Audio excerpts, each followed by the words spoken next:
Firstly, it depends when these events happen. If the economy is rolling over after you've had a strong period, inflation has been rising, the Fed are raising rates. If it happens then, it can risk turning into something bigger. When you're the opposite, which is the business cycle is just turning up now, the Fed are cutting rates, the probability of this being a bigger event is significantly lower. I don't think there is a lot to fear. In fact, I would be so outrageous to claim the probability of a down 50% market is now miles smaller than it was when you and I grew up, when it was a common occurrence that we would see it. We won't see this again because of the money printer. Wealthion founder and CEO Raoul has consistently maintained an extremely bullish outlook on cryptocurrencies and other digital assets, despite the recent turbulence in global stock and cryptocurrency markets.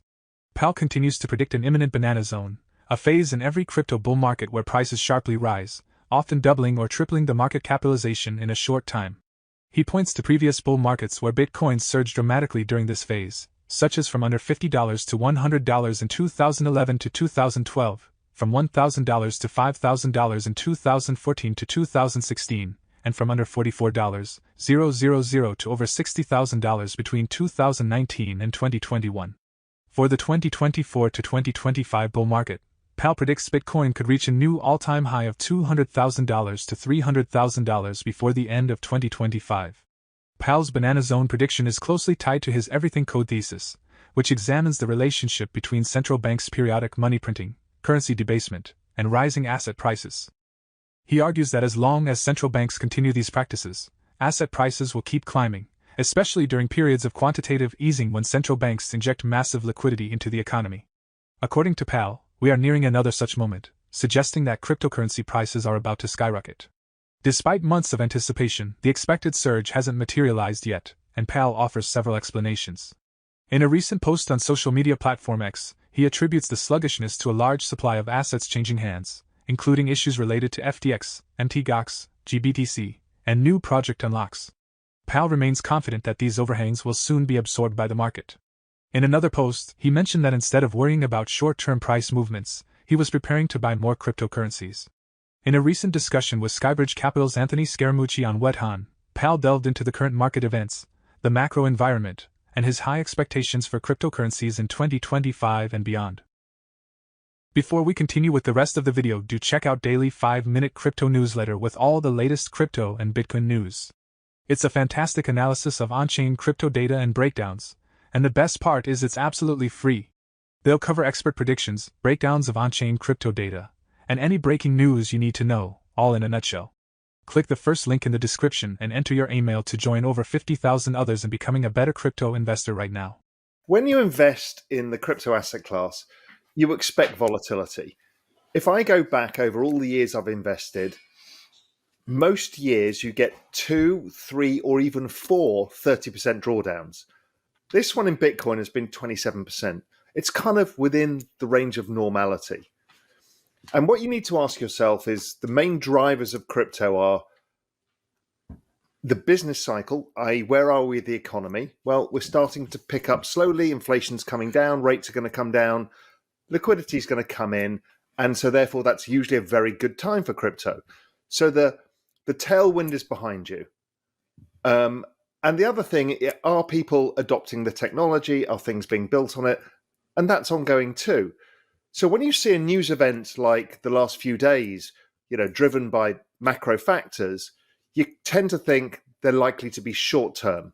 Now, if the business cycle was getting old and the economy was starting to feel a bit more fragile, then yes, you might be worried about it. But this is early in the cycle, and generally you have to expect the volatility. And how I've always dealt with it is a Jedi mind trick, which is you look forward to it. When it happens, you can buy more, and you get to compound your returns much better than anybody else who just does nothing or tries to trade around it. So you should be thinking of these sell-offs as a gift, is, oh, wow, if I can find a bit more cash, I can put it into the market.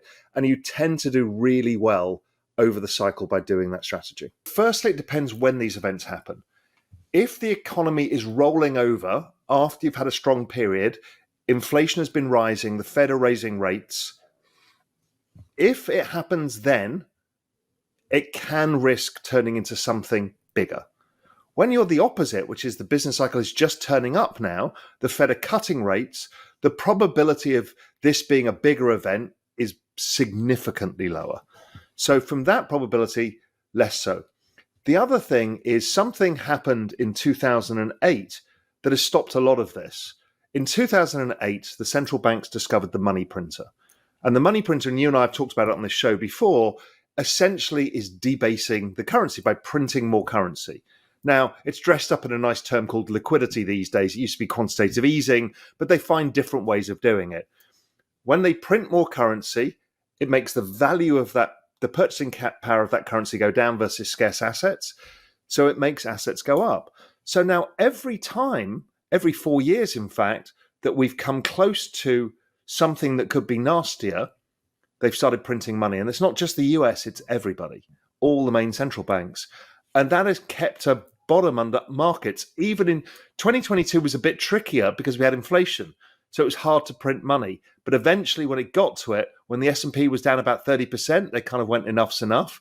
And they started printing money again.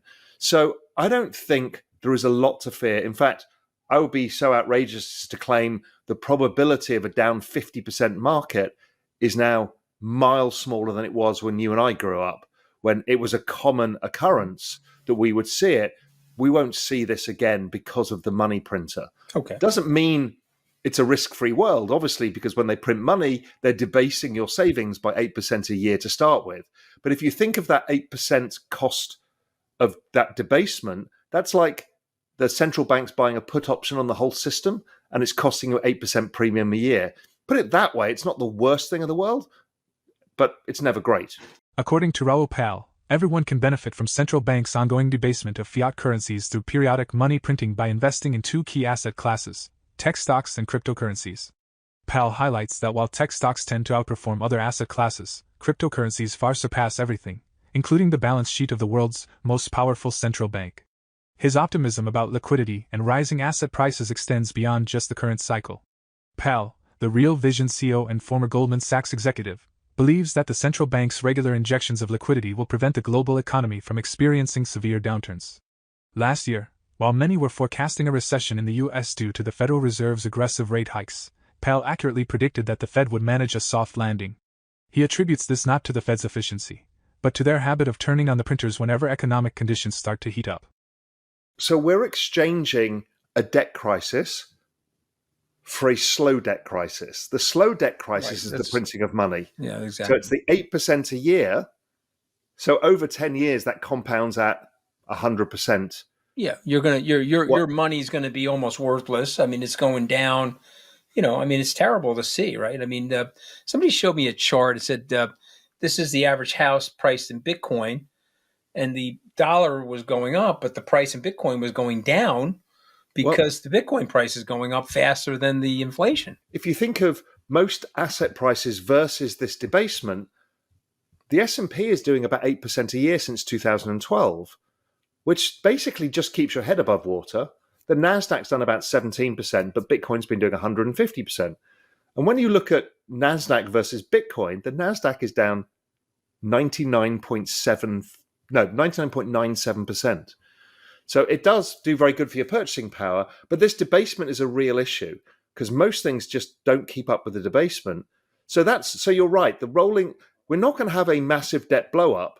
What we're going to have is this ongoing bleeding of all of our purchasing power. So let's just talk about the ETFs for a second. So the volumes in ETFs are driven by two: net inflows, or people known as arbitrageurs who are arbitraging the futures market. So we don't know what that flow was. So they would sell the futures, which trade at a premium, and then buy the ETF. We don't know what that flow was, but let's assume it's net inflows because Binance saw record inflows yesterday as well. So what we're seeing is people, I think, because of the education that you've been doing, I've been doing, Michael Saylor's been doing, everybody's been doing, people are starting to understand the game. And even Larry Fink has been explaining the game. The game is the erosion of your purchasing power, not via traditional CPI inflation, but via this more pernicious debasement idea. And I think people are understanding and have been educated that this is a volatile asset class. And, as I started at the beginning of the show, is if we do get sell-offs, people are starting to realize that's when I buy. That same strategy worked incredibly well in the NASDAQ over the years as well. You've got a big secular trend.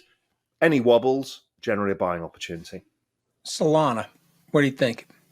Solana is cheap, fast, and there's a lot of innovation coming.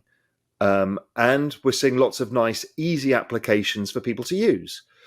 So, what drives a blockchain use? Well, nice applications, easy use, and cheapness. So it's really, really blowing out all the metrics versus other chains right now, hence why its price outperforms both Bitcoin and Ethereum. So it's been definitely the big breakout of this cycle, and I think it continues because it's getting a lot of traction. It's just a very easy-to-use chain that's very fast, and a lot of the applications are just very user-friendly. I think all of these big blockchains will be worth multiple trillions of dollars because these are not single applications. They're entire networks of which you can build entire other businesses upon. These are immensely valuable things, but the applications haven't yet been built on it. So, yeah, I think you're dead right. This cycle is not where these things are going. I think this space goes from 2 trillion today to 100 trillion by 2032, 2034. Pal remains highly optimistic about crypto assets in 2024 and beyond. He acknowledges that the banana zone hit some setbacks, but insists that the game is far from over. In a recent post on X, Pal stated that eventual Fed rate cuts would lead to a weaker dollar, setting the stage for a stronger macro environment in the summer and fall. He urges investors to stay calm during this maximum fear zone, emphasizing the importance of having a plan that aligns with their risk tolerance and time horizon. Pal advises zooming out and taking a long-term perspective, reminding investors to avoid leverage, stick to their top 3 to 5 assets, and ensure self-custody or multisig with proper wallet hygiene. He suggests only trading a small portion of assets and holding the majority over a longer period. Pal concludes by encouraging investors to ignore the noise and buy the dip if possible. What do you think? Is the banana zone still in play, or are we in for some rough months ahead? Share your thoughts in the comments below. For more Daily Dose Crypto news, check out these 2 awesome videos on your screen. Click now and we will see you on the next video.